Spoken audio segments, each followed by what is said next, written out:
So now that you're energized, we have a terrific final session today, marking our 30th anniversary of being an NGO at the United Nations. So let's go with that.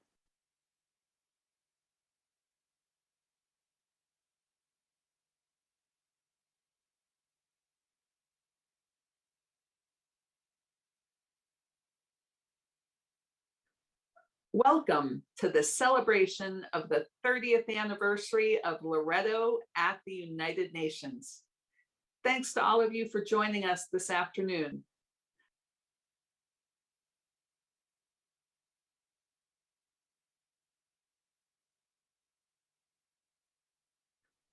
Welcome to the celebration of the 30th anniversary of Loretto at the United Nations. Thanks to all of you for joining us this afternoon. My name is Beth Blissman. I currently serve as your United Nations representative for the Loretto community and the BVMs, the Sisters of Charity of the Blessed Virgin Mary in Dubuque, Iowa. And we are totally excited and deeply grateful to kick off our 30th anniversary year with this celebration at the virtual Loretto Assembly this year. I'm excited to be joined by former UN Representative Sally Dunn, our current Loretto volunteer, Jax Wiedeschnick, and our key advisor, Kathy Wright. Today, as we open our hearts in this time of interwoven crises, we're going to start with a prayer of appreciation for the beauty of Earth. Then, share some stories from our past 30 years. We'll share some snippets of history, as well as some more recent highlights, such as the opportunity we had to pivot and move most of our work online, thanks to the COVID pandemic, in order to celebrate the many people who have played a role. We've woven in many voices working for compassionate action in a global context. As we move through 2021 and beyond, through the decade of action before 2030. Then, of course, hopefully we'll have some time for question and answer at the end. So let's start with a prayer of beauty and appreciation. This video is called A Tribute to All Nations, and it's to the tune of Finlandia.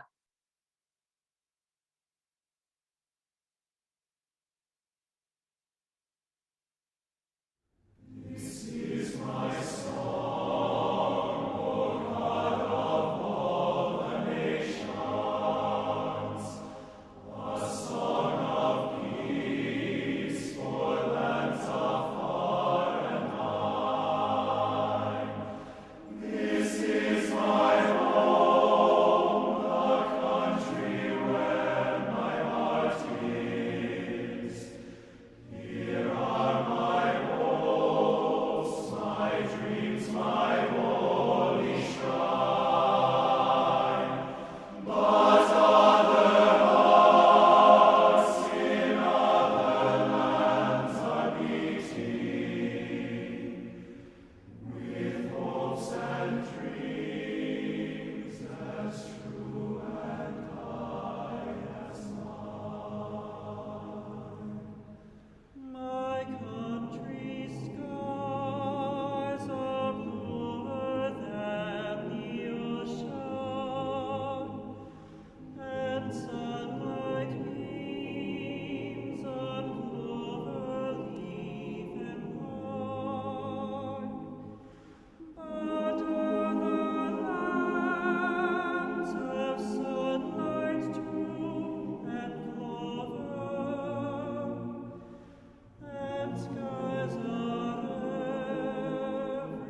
Wasn't that an inspiring prayer? Welcome back. You might recognize this brief timeline from our 2020, summer 2020 virtual presentation at last year's Loretto Assembly, when we were just beginning to explore 3 decades of action, education, and relationship building through Loretto at the UN. We've since expanded upon it and wish to share more history with you now through photos, audio, and personal stories. Let's start with a brief overview of some of the people who have made Loretto at the UN such a huge success. You will hear more about our early representatives throughout the presentation, but you can see them here.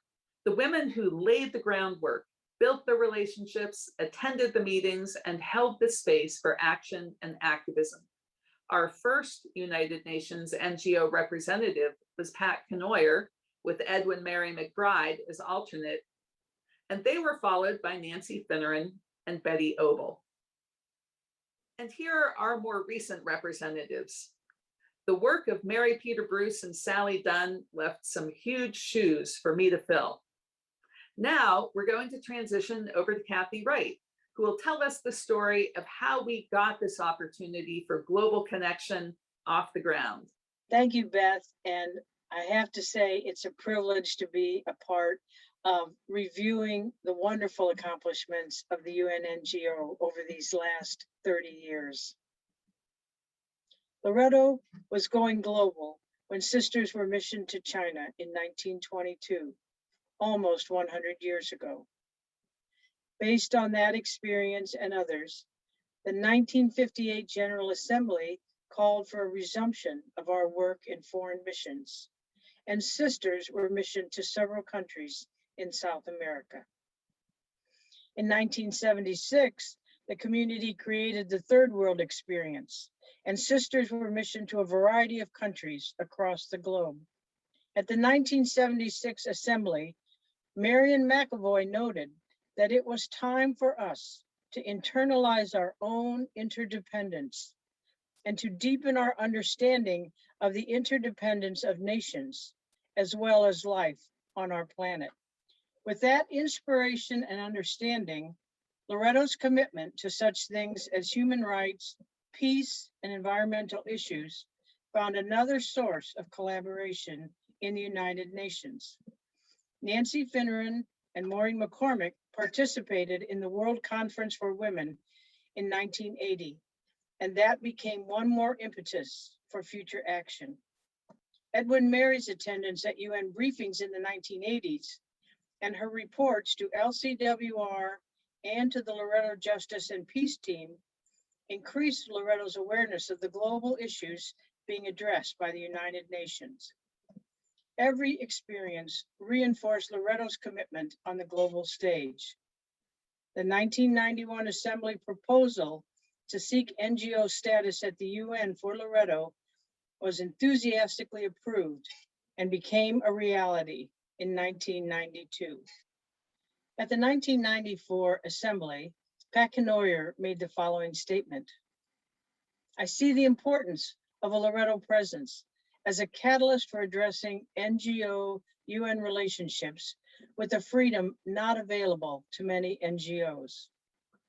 The freedom results from our relative smallness, the stability and credibility of our being a recognized religious group already known to some other NGOs and delegates, our ease of operation, freed from many layers of bureaucracy, the clear positions of the community in areas of justice and peace, the expertise available from our committees and individual members in special areas, and the ready access to our president and executive committee when consultation is necessary."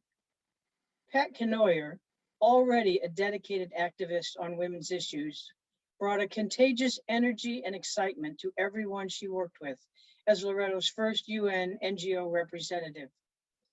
Pat knew how to leverage Loretto's gifts to enhance the work at the UN.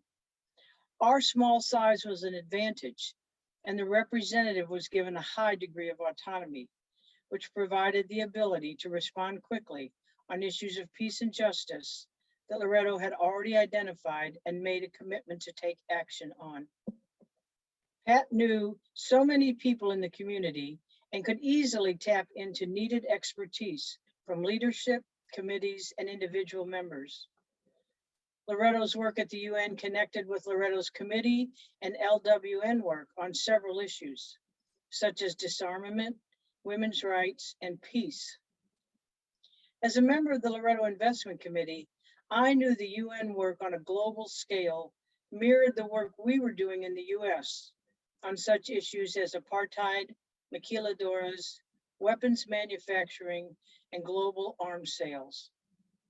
I loved it when Pat said, as I stepped out of the US territory each day, entering the UN building, I felt that my UN pass was a true passport to the wider world. Did you think it was important for Loretto to be at the UN? Oh, I think it was important both for Loretto and for the UN, because we were at a point where we could say, let's go global. So for a year, we wore buttons that said going global. I'll tell you the first highlight. I remember I got off the bus and I was walking down First Avenue where the UN is and all the flags and all this.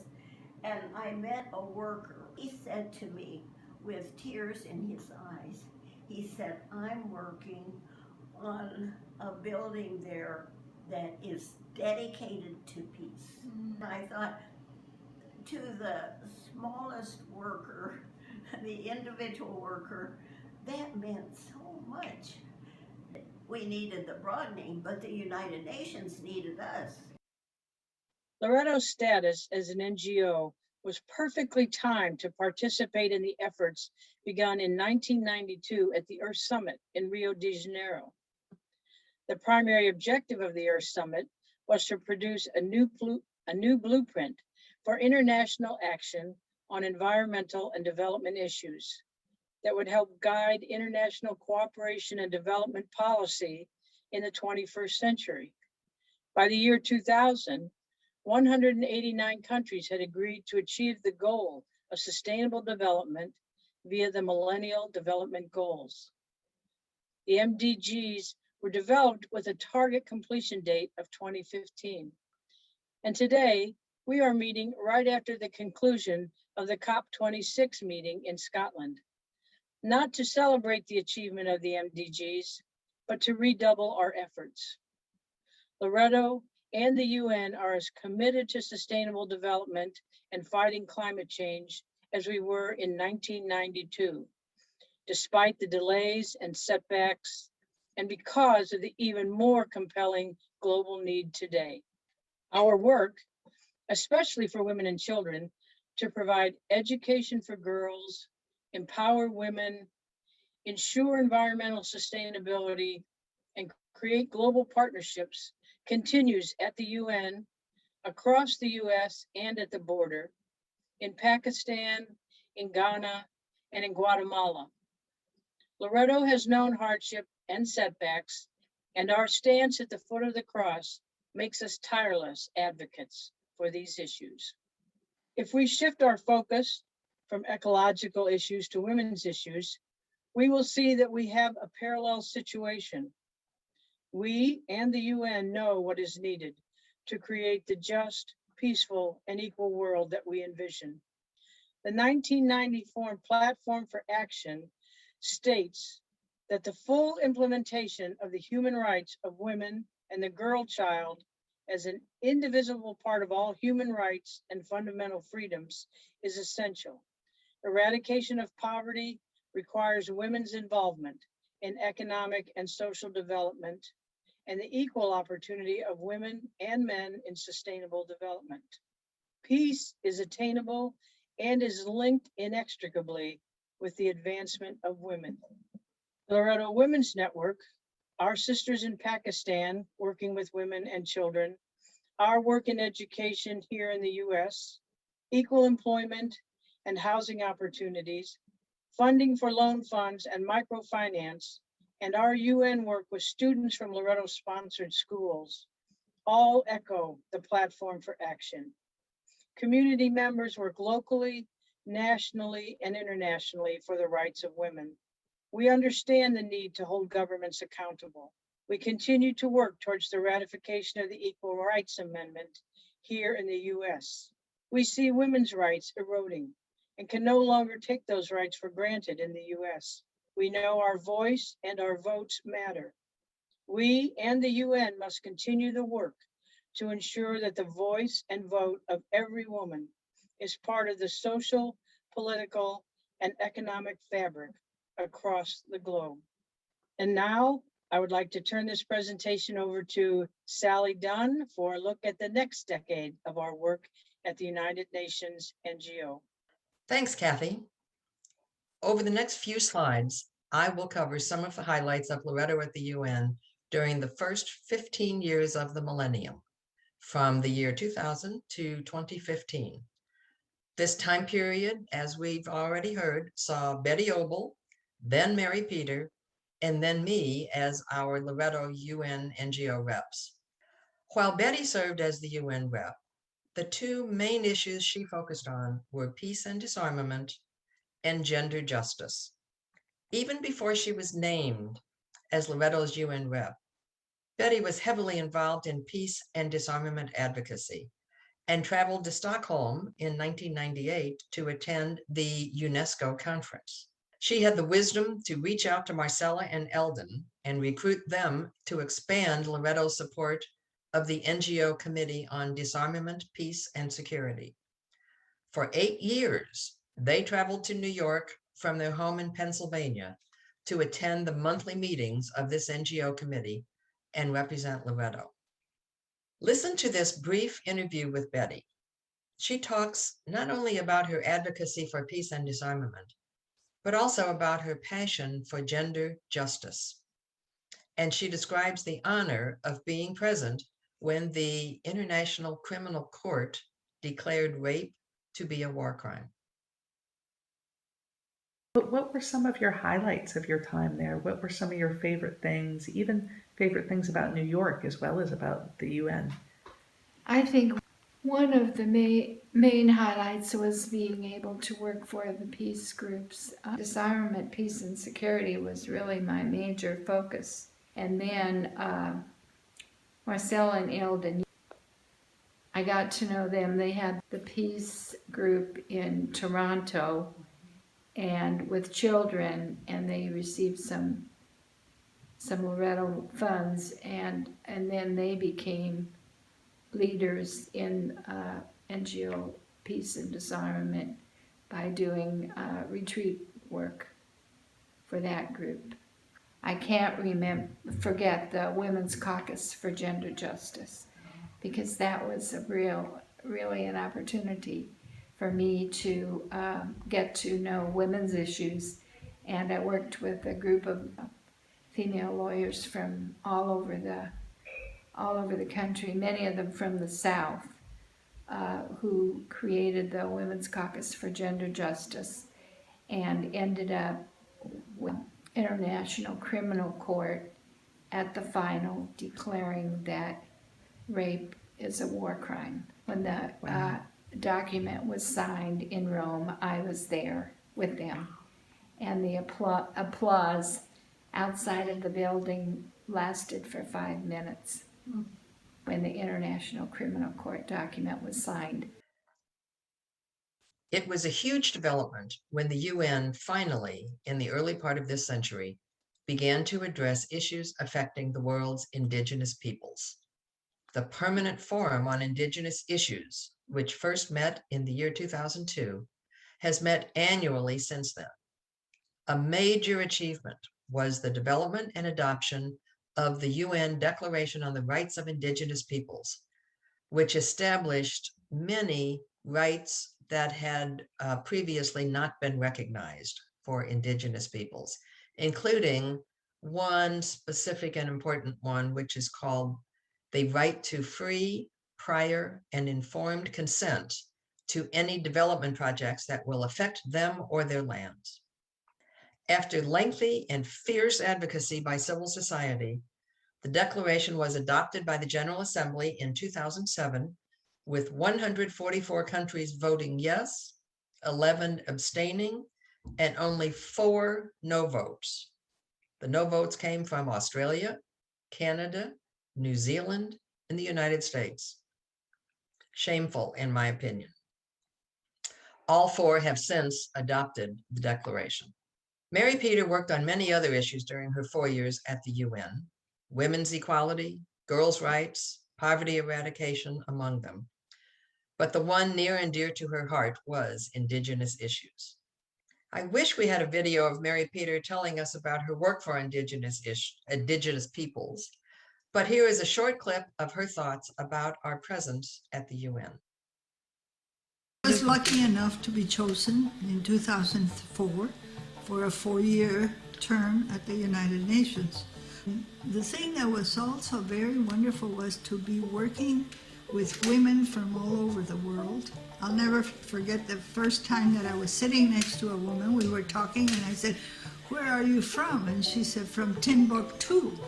And I thought, my goodness, you know, it was just so wonderful that we were sharing the same desire for justice and for peace.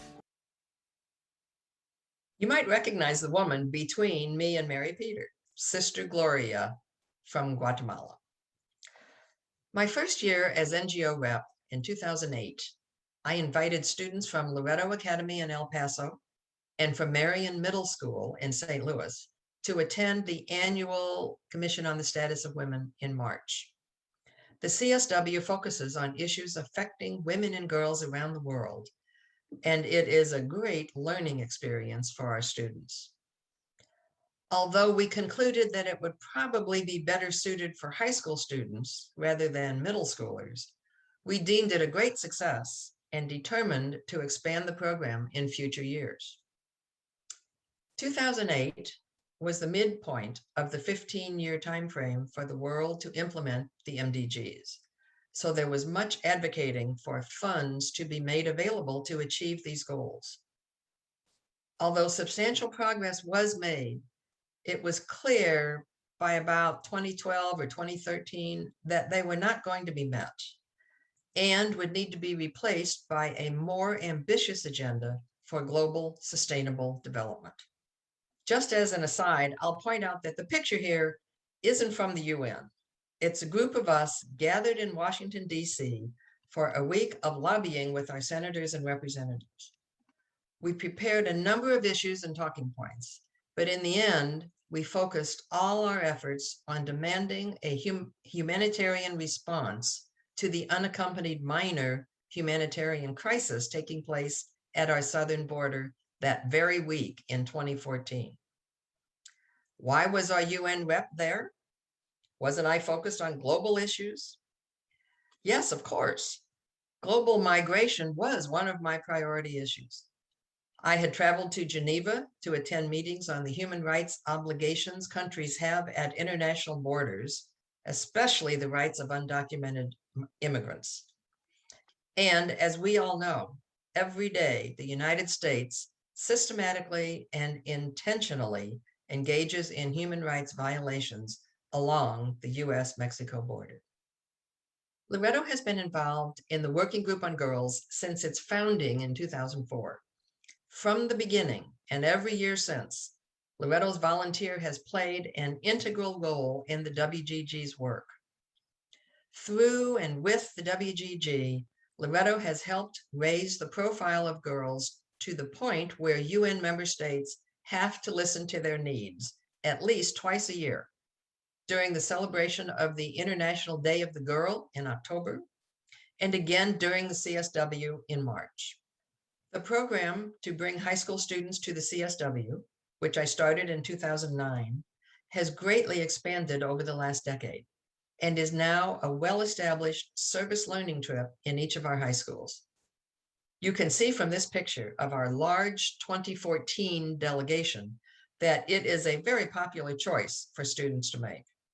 In fact, each school has established its own process for selecting which students are chosen for the limited slots each year.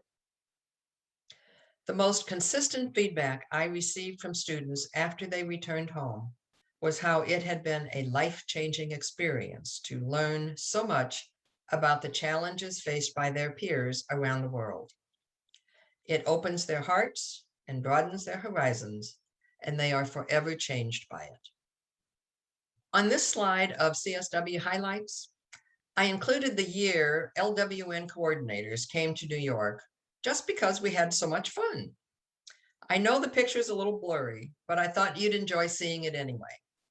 We had our picture taken at the US mission after a briefing by President Obama's Global Ambassador for Women. One of the most powerful CSW events Loretto sponsored during my time there was the Girls' Tribunal on Violence Against Girls.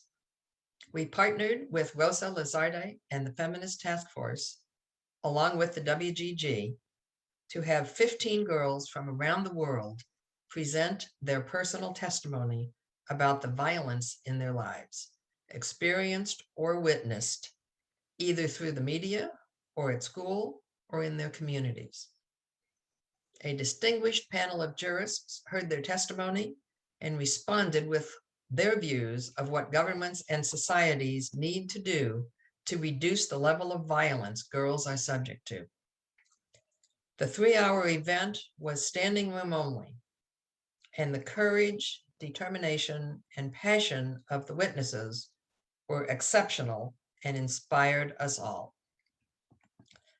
I'm going to play a video of Sarah, who happens to be my great niece, reading into the record the statement of a Mexican girl named Celia.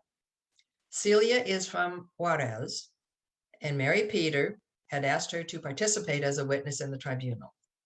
Mary Peter helped her prepare her statement, but after a long, frustrating process trying to get a visa to come to New York, Celia's visa was denied in spite of the letters of invitation I had provided from the UN. Not only was her visa denied, but she was insulted by the Customs and Immigration Service officer who said he did not believe anyone at the UN would want to hear anything from a poor Mexican girl. Sarah's reading of Celia's statement takes about 3 minutes, but it's so powerful, I wanted you to hear the whole thing. Campeche, southeast Mexico in 1994. The next year, my parents immigrated to Ciudad Juarez in search of work in one of the twin plants there. Besides working very hard, my father worked in the evening doing construction work and fixing the small building where we lived.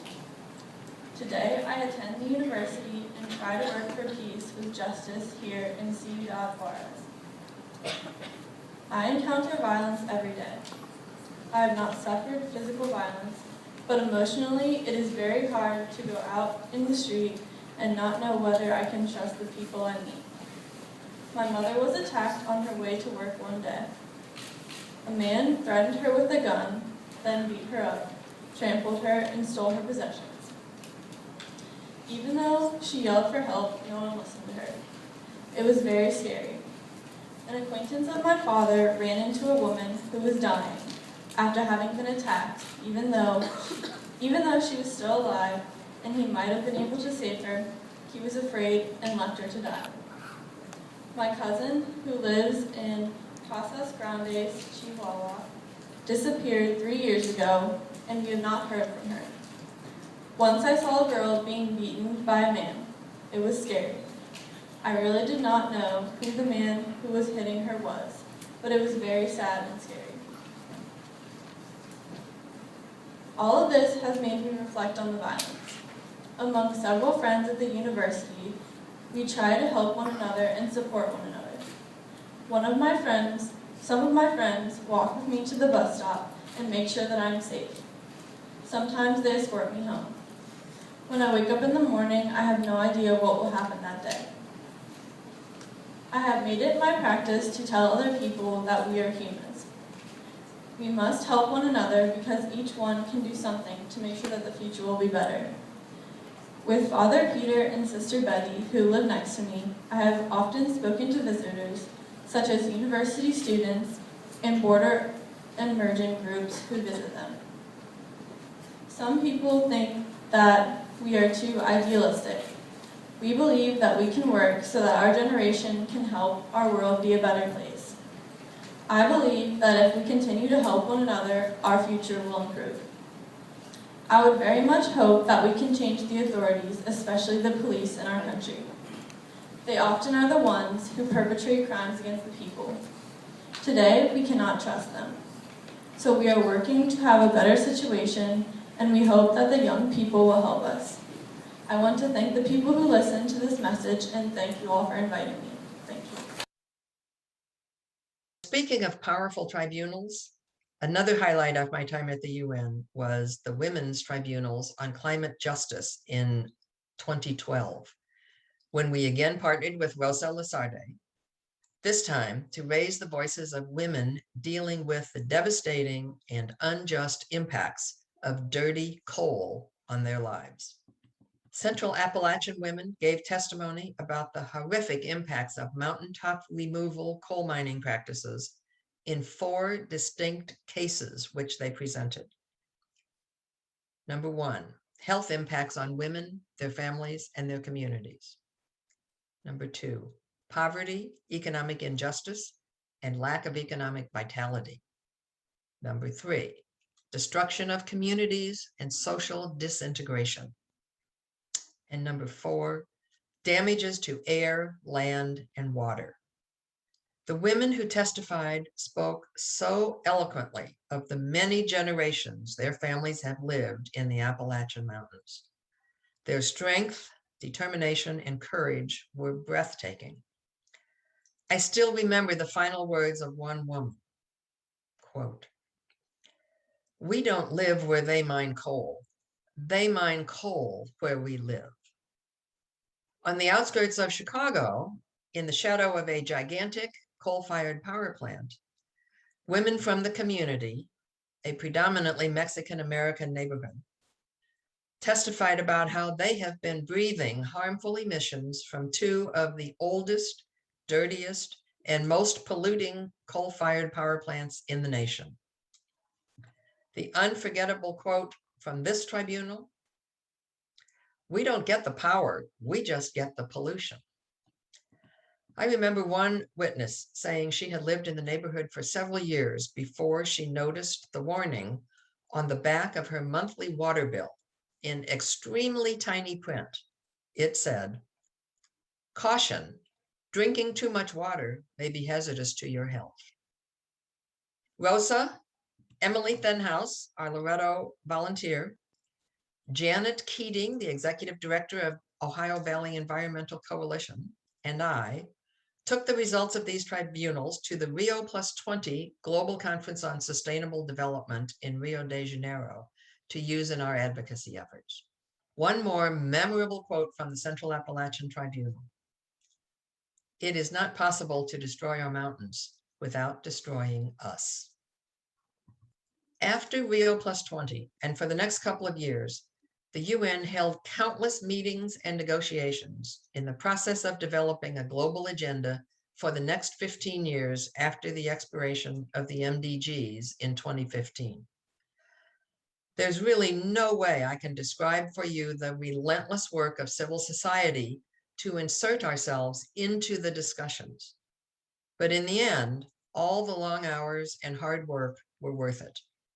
We were successful with 2 of our top priorities: getting member states to agree to a human rights framework for the SDGs, and getting the UN for the first time to declare access to safe drinking water and sanitation to be a human right. When I first arrived at the UN in 2008, fairly often I would be in an NGO committee meeting discussing some topic when someone would mention human rights as a rationale. Immediately, others in the room would caution that we in civil society need to not mention human rights in any oral or written presentations we might make. The member states in New York refused to discuss human rights, saying it belonged at the Human Rights Council in Geneva. And now here they were, a mere 7 years later, declaring water to be a human right. Whenever I hear someone say the UN is useless, all they do is talk, it's all words and no action, I tell this story of seeing progress when the UN declared water to be a human right. We celebrated this victory with all the women from the women's tribunals who testified about their polluted water. And now I'm going to turn it over to Jax, our current Loretto volunteer at the UN. Thank you, Sally. Hi, everyone. My name is Jax Wiedeschnick, and I am the current Loretto volunteer with Loretto at the UN. This is such an exciting placement to have, as I get to be really close to the UN, as well as all the social justice issues that I am passionate about. A little bit about me. I'm originally from Portland, Oregon, and I attended an all-girls high school, also named St. Mary's Academy, like the Loretto School here in Denver, where I live. I attended Gonzaga University and studied English and International Relations and graduated with honors. During my time in college, I was a part of many clubs and internships about grassroots organizing and women's rights advocacy. Being the assistant UN rep is an amazing opportunity, and it has been incredible to interact with the past Loretto volunteers and see where they've got in this field and beyond. Here are some photos of past Loretto volunteers. Many of them have pursued graduate degrees at top universities and programs and are continuing groundbreaking work in the NGO sphere at the UN. This year, I'm remote in Denver, but I really enjoyed my time in New York just a few weeks ago this last fall. I cannot wait to go back in the spring and actually enter the UN. Now, here's a video from our past Loretto volunteers talking about their experience. How did your Loretto volunteer year with Loretto at the UN influence your life and your career? So much. I mean, I knew before my year with Loretto at the UN that I was interested in working in international policy making, but the support and the encouragement that I received from Sally Dunn, who was the Loretto NGO representative at the time, and really the whole Loretto community, their support was just so important to me. They created an environment that both respected the skills that I already had, but also really pushed me to grow and develop further, to step outside of my comfort zone and experience new things. And I really never felt like I was just the intern, right? I was able to really fully contribute the skills that I had, the analysis and writing and planning and organization skills that I had as an equal member of the team. And the work that I did in the Loretto at the UN office and the connections that I made there directly led to my next job and the one after that. And so now I'm in my 8th year at the United Nations, and I'm still representing communities of women religious around the world and the lay mission partners and grassroots communities that work with them. It really opened my eyes to the role of civil society in policymaking spaces. Through school and through work experience, knew a lot about the role of governments in international policymaking, of course, but there's this whole parallel side to policymaking, and the role of civil society is just so important in that process. It's just so critical and important for us to be here to represent our values, to challenge governments, to uphold their commitments, and address the issues that we care about, like poverty and human trafficking, migration, homelessness, water and sanitation, climate change, just so many others. I mean, this is a role that is vital, but also that we are particularly well suited for. We're really not afraid to go to the heart of the matter. That was something that the Loretto community at the UN really instilled in me, how important it is to raise the issues that affect people and planet the most, to remain aware and vigilant, but also patient and determined in order to achieve change. One of the highlights of that first Commission on the Status of Women, so that would have happened in March of 2009. There was a student, a young girl. I think she was in middle school. Her name was Grace. We went to a session, so a meeting at the commission, from the Commission on the Status of Women. And we were having sort of a debriefing session to talk about what we heard and, how that felt. And I remember saying, you might feel sad or, upset. And we were talking about that. And she was like, I'm not sad. I'm angry that this stuff is happening to girls my age and no one told me. I'm just now learning about it. I think that being angry isn't something that women or girls are always sort of allowed to be. And I just really loved her, the sort of the space the community was able to create to allow her to be angry, upset, and passionate about changing something that she felt like wasn't just. I think back to her, that sort of fire that Loretto ignited in her through the UN to work for justice. Now I'm going to be handing it off to Beth, who's going to be talking about the work that she's been doing and that we are working on currently. Thanks so much, Jax. And it was indeed a pleasure to be in New York City with you a few weeks ago. I too am excited for you to come again in the spring. And I must say, filling the large shoes left behind by Sally, it has been quite a ride these past 4 years. With a political administration here in the US that's not been particularly helpful in terms of international perspectives and multilateralism, we've done what we can to bring forward the climate crisis as our framing context and continued our work focusing on women and girls, education for global citizenship, as well as climate-induced migration. We've continued working with our schools and some of the schools through the BVMs as well, the Sisters of Charity of the Blessed Virgin Mary of Dubuque, Iowa, and hosted nearly 200 people at the annual Commission on the Status of Women, or CSW, meetings that have occurred during this time period. In order to build upon the framework that Sally created, we've developed a curriculum to better educate and orient people to the world of the United Nations, because it's an exceedingly complex entity. We've also developed modules about the Sustainable Development Goals, or SDGs, and the context and the work of the Commission on the Status of Women.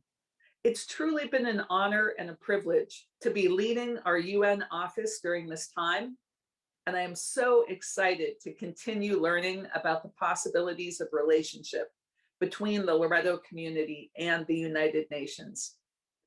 I would like to note, however, we wouldn't have been able to accomplish half of what we've done in the past 3 decades without our Loretto volunteers and many, many interns.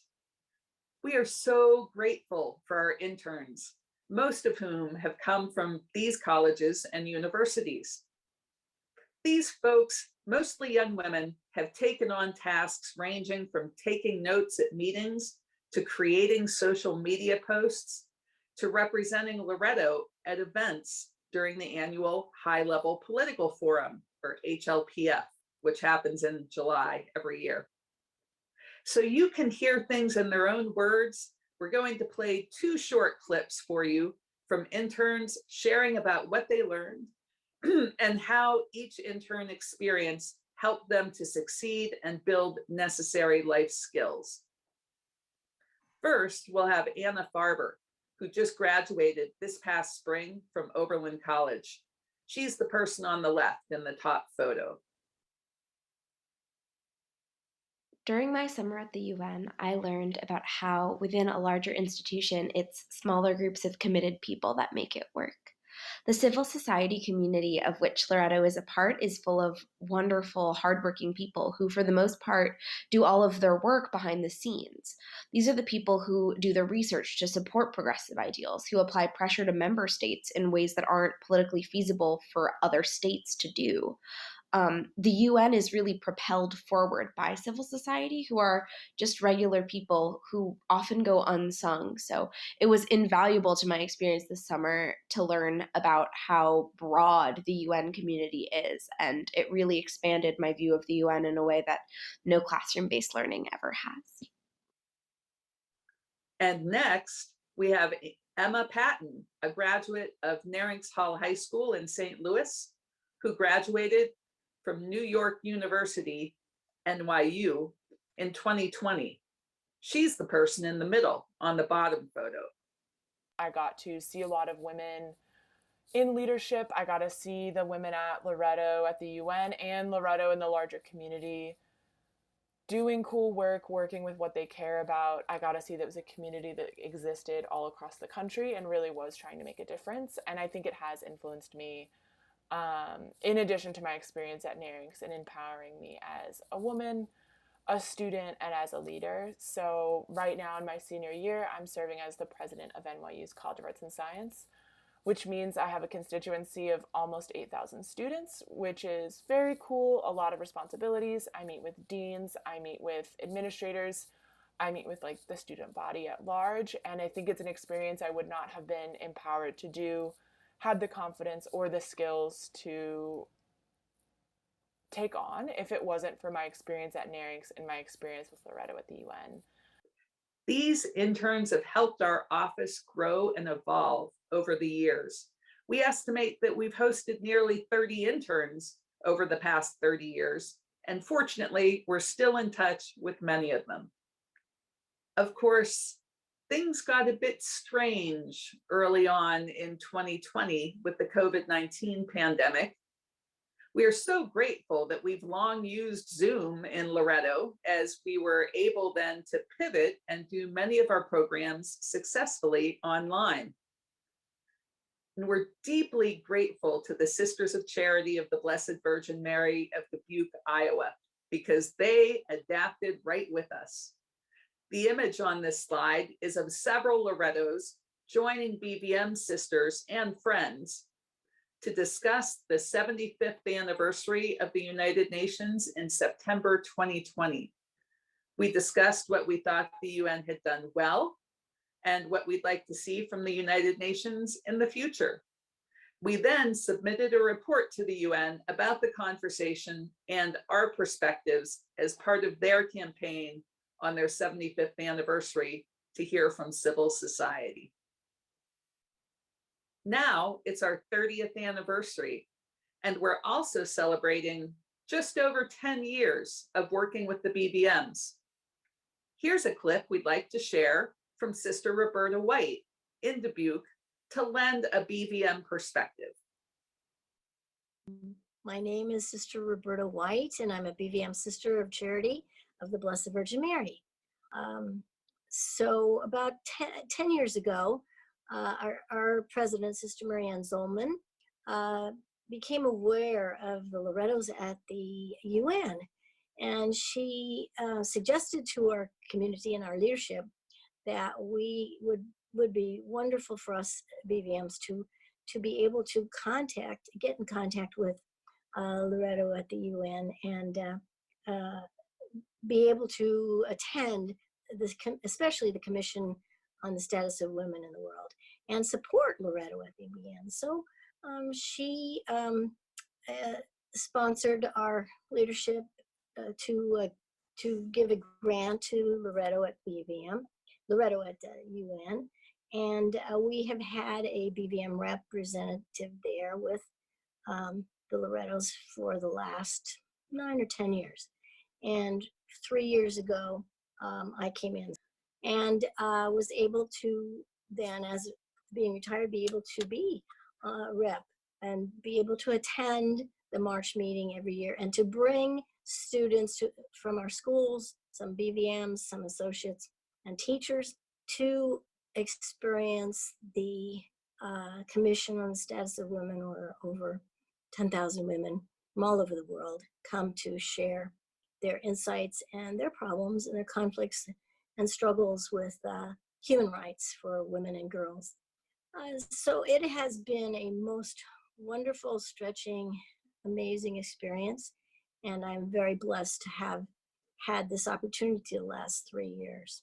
So I thank you, Loretto's, for this special connection with the UN women all over the world and the UN keeping in touch with what's going on in the United Nations. So I thank you very much. We're deeply grateful for this collaboration and look forward to building on past work as we welcome BVM Sister Gwen Ferry into the UN Connector role. With deep thanks to both Mary Martins and Roberta White for their time of service. Now, this presentation is just the start of our 30th anniversary, and this is where we need each of you to play a role. We would love your assistance with helping us collect more memories this year. And deep thanks to each of you who have already agreed to be interviewed or have even been interviewed already. We will be presenting more fabulous videos that have not yet been completed, and our plan is to present them in the coming months. Also, we've created a Google form. I'll show you a screenshot in just a moment, but we're also open to coming to you via phone, email, WhatsApp, or even in person if requested. We'd be happy to receive your memories, photos, stories, and even your buttons if anyone still has a Going Global button on hand. This slide is simply a screenshot of the top of our Google form. There's a beautiful butterfly on it as well. So you can see what it looks like. And when you actually go there, you can scroll down to tell us your memory or story and let us know whether or not you might wish to be interviewed, and answer the question about whether or not you have photos or other UN artifacts that you might wish to share. I'd like to give a huge public shout out to Pat McCormick in Denver, who was our first respondent to the survey this fall. Thank you, Pat. As we move forward into what the United Nations calls the Decade of Action to achieve the Sustainable Development Goals, we're working on several projects. We are digitizing the archives of the Working Group on Girls and our own archives as well. Our summer interns, Abishri and Claire, began a project mapping the Sustainable Development Goals of the United Nations, along with the Laudato Si Action Plan goals, to various Loretto projects where we've accomplished or are achieving those goals from both of those programs. So we're forging a new collaboration as well. We are absolutely thrilled to finally be joining the Justice Coalition of Religious, or JCOR, a collaborative entity of Catholic groups working together around the globe to bring a collective voice to our work at the United Nations. JCOR has grown out of RUN, Religious at the UN, and both our former UN representative, Sally Dunn, and our former Loretto volunteer, Teresa Blumenstein, have played key roles in its birth, formation, and growth. In the work that we do, we're also deeply grateful for the energy of the Loretto Volunteer Program, for our interns, for our BVM colleagues, and for our advisory committee. I'd like to thank former advisory committee members, Kathy Baldwin-Heitman, Libby Como, Peggy Green, and Alice Kitchen for their service, and also recognize Anna Koop, Mary Helen Sandoval, and Betsy Kloot for their continued support. We're always seeking new folks to join in, and we only meet quarterly, so please do let us know if you have interest. We're going to continue to do some great things, and we're also learning more and more each day about the power of social media, because at least for now, our work with the United Nations continues primarily online. I'd like to wrap up with gratitude to our interview and presentation team, which included our wonderful summer 2021 interns, Abishri Nath and Claire Schmelzer, and give a special shout out to the person behind the scenes, Tara Suri, our amazing video editor and future videographer. We're now happy to take questions and enter into a time of discussion. And we also welcome your brief comments.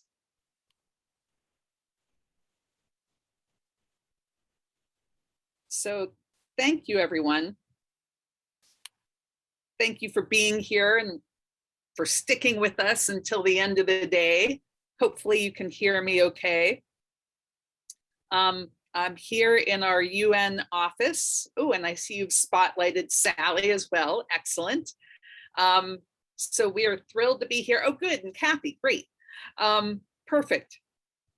So, oh, and Jax, perfect. We have our whole team here. Wonderful. So we're happy to take any questions or comments, happy to take any memories that anyone would like to share with us. And I'll ask for your help, the help of the communications team, since I can't see everyone's hands at the moment. And first of all, let me ask the team if there's anything that any of y'all would like to add.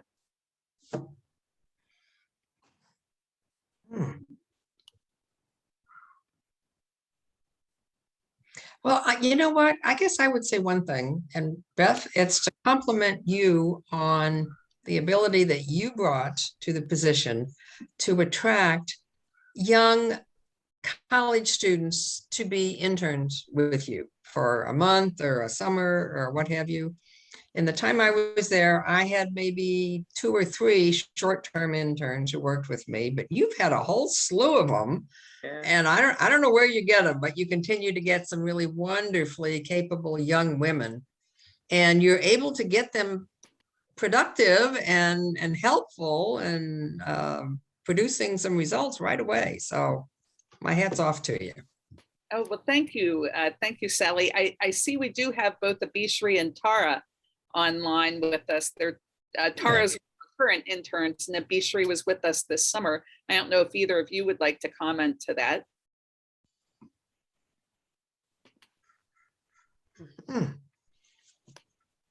Oh, I see Tara has just chipped in on chat.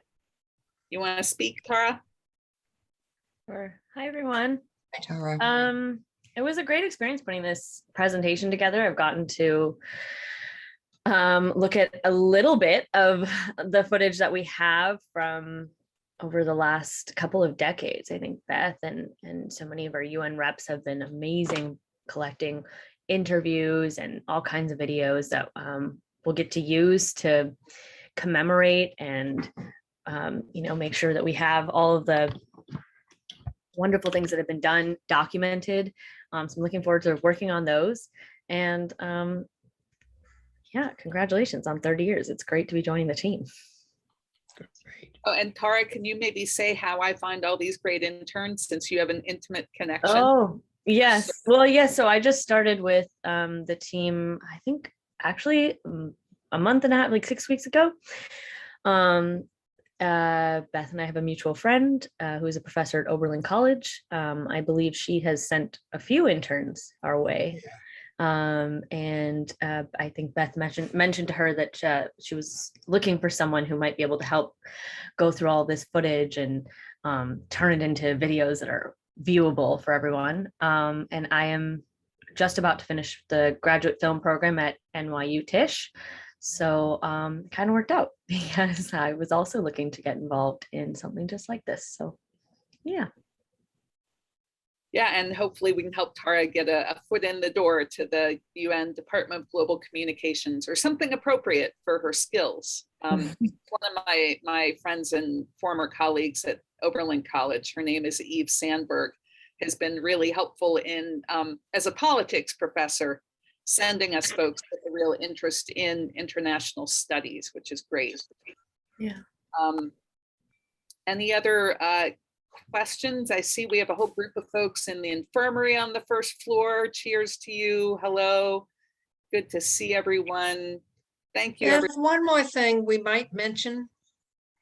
We have begun conducting some interviews with different community members, and we weren't able to get much, or certainly not all of those, into the pre-recorded presentation that you all just saw.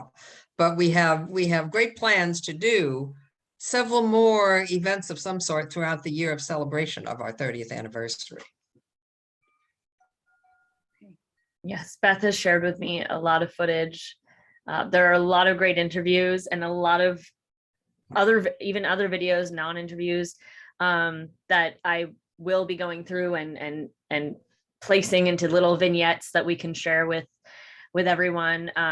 And some of them will become pieces of other videos that are still ongoing that we're going to be working on. I'm planning to shoot up at the UN sometime soon when we can arrange it. So yes, all of that footage hope will be used and is very, very helpful. So to everyone who has participated, thank you. Sure. So I see Maureen Flanagan has her hand up. Over to you, Maureen. I just want to wish you a happy birthday. Oh. Well, thank you. Yeah. You're actually looking at almost a whole screen full of Scorpios. I think four of the five of us have our birthday within a month of each other. So thank you much. Jane Costers has her hand up. We'd love to hear from you, Jane. A memory I would like to share is that on the 54th annual DPUNGO conference, that was the 19th through the 10th, September of 2001. And what happened 2019 when we had the two towers hit, and there were a group of us, Lorettos, that were coming from Betty Opal's residence at the in New York to the UN for this conference. And when we were on the subway, we heard about 9/11. And I remember when we got to the UN, our office was closed and the UN was closed. And so we went to the church. It was really called the UN, the Catholic Church there. And where we were trying to decide whether or not we would donate blood, and we were trying to see what happened and what we should do together. And Nancy Finneran and I was trying to think of who all the people that were there. And Barb Mecker. Barb Mecker, yes, Barb Mecker. And we were trying to decide, what should we do? And I think one of the things that I took from that 9/11 experience with Loretto is I realized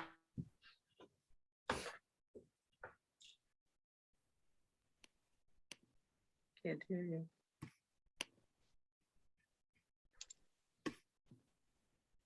What happened? Audio collapse. afterwards. Jane, you may have muted yourself. Will you check your computer, please? Now we can hear you. Can? Yes, thank you. Well, I just think that the remembrance of that horrific time, and what I thought of Loretto was how global that we really have become. And I appreciate that we continue to be greater than who we are, just in the United States, but all over the world. And I really have loved this presentation. And I think I would like to be able to facilitate some way more of an in touch and a belonging to our NGO office and what we do. But it has made me personally very aware of the importance of Loretto's involvement globally. And for each one of the members that I've met with and that I personally know, that this involvement is so great that I would like to be able to contribute more, and all the helps that you can give us to become more involved in our NGO office and what we do globally would be of very interest to me. Thank you, Jane. We would certainly welcome that. And I would refer you to the announcements from last Friday, where I put in a plea for anyone interested and willing to follow the nuclear non-proliferation talks coming up in January. I would love to get some names in the next day or two from folks. So that's something that will be happening soon. We just got word today from over at the UN, they're going to start giving passes, non-governmental organization passes out again in January. So we'll actually hopefully be able to get back into the building. I am thrilled to see the hand up of one of my favorite colleagues, Rosa Lizarde. Over to you, Rosa. Thanks, Beth. Mainly, I just want to congratulate you and all your wonderful volunteers and interns and the former UN reps that you've enabled me to share so much. And I agree with Jane. I mean, just what she was saying right now is that you all have done such incredible work, beginning with Pat Canoyer, whom I met before I even knew about Loretto. When I worked with the Women's Environment and Development Organization, we do work directly for Bella Abzug. And she was one of the persons, Pat, that Bella would call on to get inside information, because Pat had information, you know, on the ground information. And I think Pat really did her research and would provide information about what was happening at the UN. So since those early days, I think that the power of, as we'd say, Maria Pedro and I, pequeño pero potente, the office, small but powerful office and staff. So congratulations on the 30th year.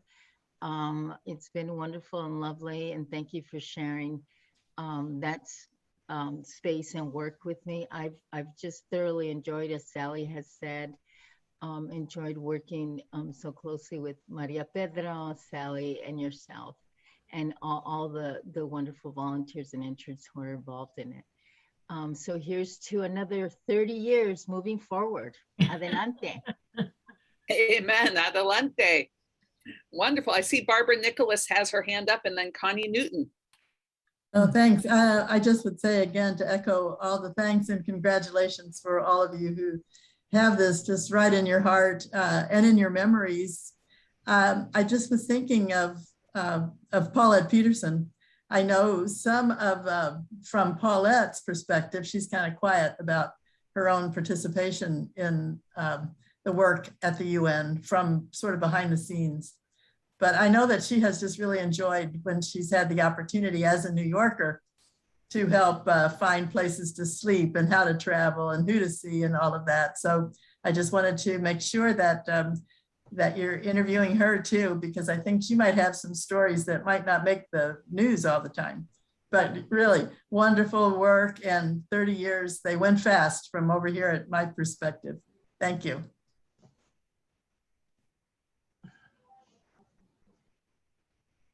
Thank you so much, Barbara. Appreciate that. Over to you, Connie.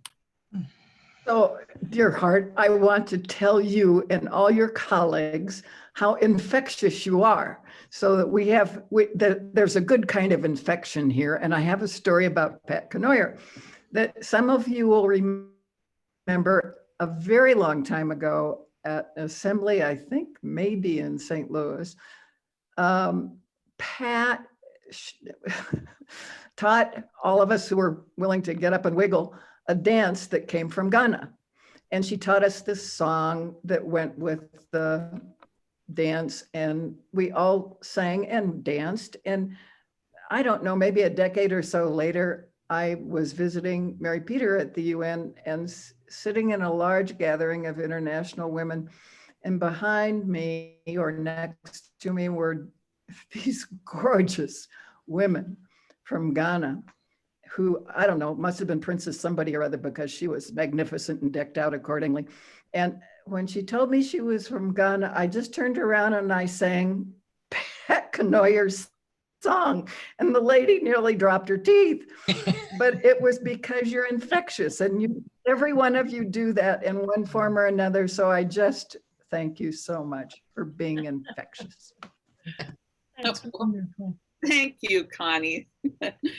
Like you said, a good type of infection. I see Teresa Kubasak has her hand up, and deep thanks to you, Teresa, for all of your support for this work over the years and all the amazing stuff you've been doing with the Iraqi Student Project and beyond. What a total inspiration. Well, thank you so much. And I think it's because of living in Syria 7 years and doing work with refugees that I feel so at home at the Loretto UN office. And seeing the film clips of everybody back to Pat and Betty and Nancy and Sally and everybody and Mary Peter, it's just so wonderful. And I think it's the strongest part of Loretto's mission is what we're doing at the UN, to never forget how we're related to this whole wide world. And I'm just so grateful that we're continuing on. So thank you, Beth. Well, thank you, my dear. I see we're getting towards the end of our time. I don't see any other hands up. I see Marianne Cunningham on my screen. Thank you for getting onto my screen, my dear. I think maybe what would be appropriate would be to give the very last word to Jax, our Loretto volunteer, as the voice of youth, the voice of the future. We just finished 2 weeks of covering the climate talks. I don't know, Jax, if you want to comment on that or just a word about this year from you to close us out. Yeah, hi everyone. As you saw me in the presentation, I'm the current Loretto volunteer. This year, because of everything, I'm based remote in Denver. But yeah, this has been a really exciting opportunity for me. I studied international relations in college, and that's ultimately where I want my career to go. So this has been a great way for me to learn about kind of the UN structures and international organizations that actually be like, advocating for issues that I am really passionate about, one of which is climate change. Like a lot of people my generation, even younger, that is kind of like one of the most existential things that we're facing, and it's really important to be advocates about it. So as kind of grim and stressful as it was, I really enjoyed the work we did to advocate for the COP climate talks that were happening in Glasgow these last 2 weeks. It was really fun. We did some social media campaigns that are still on our Facebook, Instagram, and Twitter. What was really cool as well is I got to connect with a friend from college who actually was at the protest in Glasgow and got to see how my representatives back in Oregon were also part of the congressional delegation. So that was just a really cool instance where I got to use a lot of my skills and experience, and also see how one of our previous Laura volunteers, Cecily Kern, was actually there as well, working for Mercy International. So yeah, it's just been a really great opportunity, and I'm just really enjoying the work that we're doing. So thank you for listening, and I really appreciate all the nice comments on the presentation in the chat as well. Thanks so much, Jackson. Thanks, everyone. I think we're done for the day. Over to you, Eileen. Thank you, Beth, and thank you, Sally and Kathy and Jax and everyone who worked on that wonderful presentation. Really well done.